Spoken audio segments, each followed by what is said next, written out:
নমস্কার, technical help চ্যানেলে আপনাকে স্বাগত।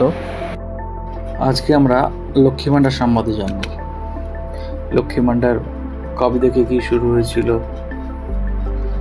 তারপর কোথায় অ্যাপ্লিকেশন ফর্ম পাওয়া যায়, কোথায় জমা দিতে হয়, কী কী সুবিধা পাওয়া যায়, ঠিক আছে। আর মেন ব্যাপার যেগুলো সেগুলো আপনারা জানেন না, সেটা আমি জানিয়ে দিই যে আপনাদের name validation failed, account validation failed, এই ব্যাপারটা বড় প্রবলেম, যেটা আপনারা সলভ করতে পারবেন না, ঠিক আছে।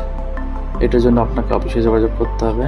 আর আপনারা বাড়িতে বসে এখন লক্ষ্মী ভাণ্ডারের স্ট্যাটাস চেক করতে পারেন।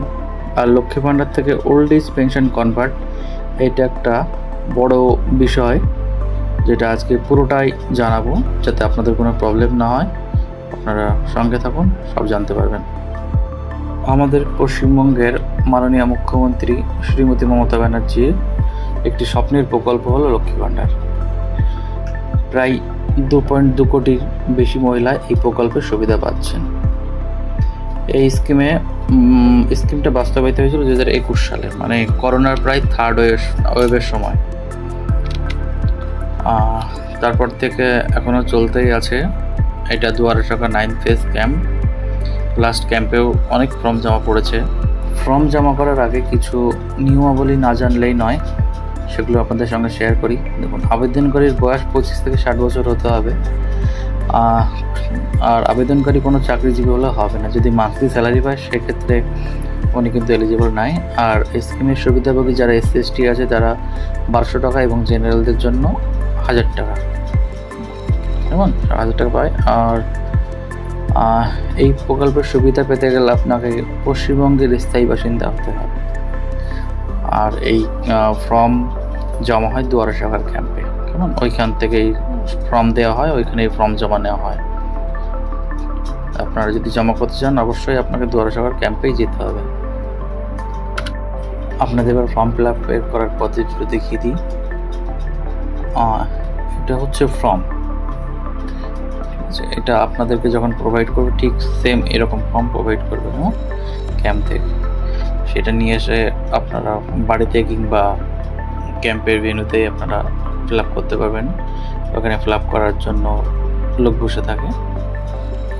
দেখুন, আপনাকে যেই সব জিনিসগুলো ফিল আপ করতে হবে, প্রথমত আপনার একটা পাসপোর্ট সাইজের কালার ফটো লাগবে। আর পরে যেগুলো ব্ল্যাঙ্ক রেখেছি ওগুলো করার কোনো প্রয়োজন নেই। অ্যাপ্লিকেশন আইডিটা ওটা অফিস থেকেই করবে। আর দুয়ারে সরকার রেজিস্ট্রেশন নাম্বার, এটাও দুয়ারে সরকার ক্যাম্পে যখন আপনি ফর্ম জমা করবেন তখনই ওরাই বসাবে। হ্যাঁ, আপনারা শুধু ফিল আপ করবেন, আপনার আধার কার্ড নাম্বার সব দেখে ফিল আপ করবেন, হ্যাঁ, ঠিকভাবে। আর আবেদনকারীর নাম, মানে অ্যাপ্লিকেন্টের নাম, mobile number, date of birth, আর যেদিন অ্যাপ্লিকেশন জমা করছেন সেই দিন অনুযায়ী আপনার বয়স কত হচ্ছে সেটাই ওখানে লিখবেন। দ্বিতীয় পেজে আছে অ্যাপ্লিকেন্টের ফাদার নেম, মাদার নেম, আর স্পাউস নেম। স্পাউস যাদের বিবাহিত সেক্ষেত্রে তাদের ক্ষেত্রে হাজব্যান্ডের নাম বসিয়ে দেবেন। আর যারা অবিবাহিত তাদের জন্য ব্ল্যাঙ্ক রেখে দেবেন, কেমন। আর নিচে আছে কাস্ট। আপনি যদি SC/ST হন সেখানে চেকবক্সে ক্লিক করে নেবেন ওই বক্সগুলোতে, আর অন্যান্য হলে এখানে ক্লিক করবেন। আর যদি আপনি SC/ST হন তাহলে কিন্তু আপনার সার্টিফিকেট নাম্বারটা নিচে লিখতে হবে, হ্যাঁ। আর কন্ট্যাক্ট ডিটেলসে আপনার সমস্ত ঠিকানা দিতে হবে, যেমন ডিস্ট্রিক্ট, পুলিশ স্টেশন, ব্লক বা মিউনিসিপ্যালিটি, ঠিক আছে, বা কর্পোরেশন এর লেখা হলে সেখানকার সেটার নাম, আপনার ওয়ার্ড নাম্বার বা পঞ্চায়েত নেম, তারপরে ভিলেজ, সিটি যা হোক, তারপর পোস্ট অফিস, পিন নাম্বার, হ্যাঁ। আর মেন ব্যাপার যেটা ব্যাঙ্ক অ্যাকাউন্ট, যেটার জন্য সব কিছু, ব্যাঙ্ক অ্যাকাউন্টটা সবসময়ের জন্য দেখে লিখবেন, কেমন। ব্যাঙ্কটাই জরুরি। ব্যাংকের নাম, ব্যাংকের শাখা, ব্যাঙ্ক অ্যাকাউন্ট নাম্বার, IFSC, এইগুলোই খুব দেখে সাবধানে লিখবেন। আর নিচে আপনি কী কাগজ জমা করছেন সেই পাশে ওখানে টিক করে দেবেন, হ্যাঁ। পাসপোর্ট সাইজ ফটো, আধার কার্ড। ফর্মের থার্ড পেজে ওই একই, যেটা আপনার যদি SC/ST হন সেখানে ওইখানে টিক করে দেবেন। আর ব্যাংক পাসবুকের ফার্স্ট পেজে জেরক্স দিচ্ছেন এখানে টিক করবেন। আর এছাড়া যদি অন্য কাগজ দিয়ে থাকেন যেমন voter card, ration card, ATC, সেক্ষেত্রে ওইখানে চেকবক্সে টিক করে দেবেন। আর নিচে আপনি সই করবেন, সঙ্গে তারিখটা দেবেন যেদিন ফর্ম জমা করছেন সেদিনকার। আর নিচের পার্টটা আপনি করে দিলে ভালো হয়, যে জমা নেবে সেই লিখবে, কিন্তু আপনি করে দিলে তার সুবিধা হয়।